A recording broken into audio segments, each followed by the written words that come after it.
Hi, my name is Emily Wilkins, and this is my EdLaw presentation for Foundations of Education.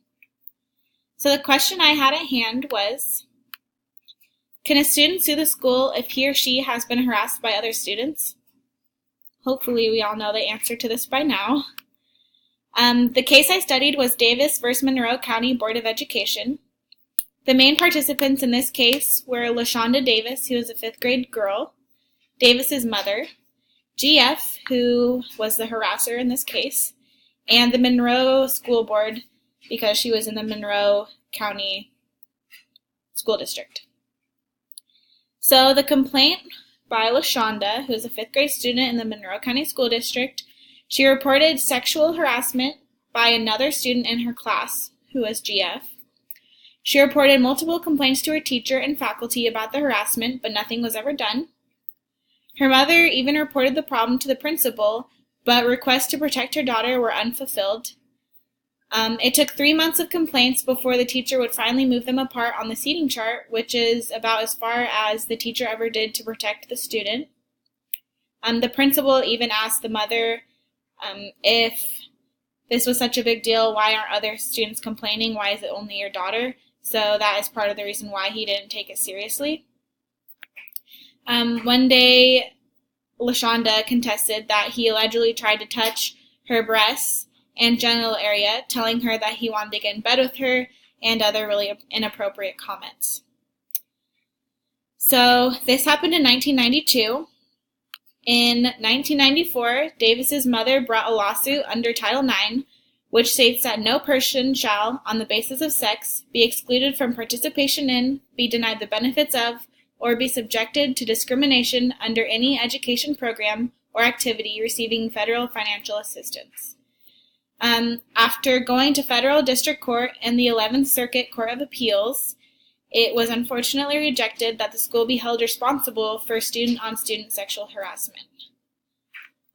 Luckily, Davis's mother wasn't going to settle for this, and in 1999, the case was argued in front of the U.S. Supreme Court. Justice Sandra Day O'Connor held that school boards are liable when officials are deliberately indifferent to sexual harassment of which they have actual knowledge that harassment is so severe, pervasive, and objectively offensive that it can be said to deprive the victims of access to the educational opportunities or benefits provided by the school.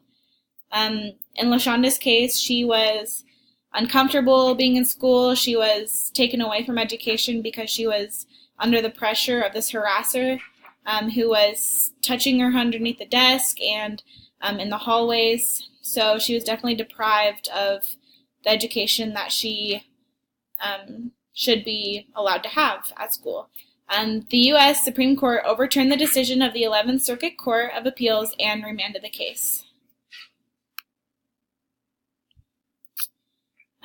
So here are a couple similar cases. These are all student-to-student harassment.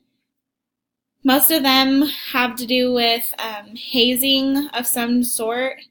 Many of them are students who are part of the LGBTQ movement, and they were harassed at school, and a lot of the harassing cases actually ended up in attempts at suicide, and they reported that they even had death threats from other students, and it's just really, really sad stuff.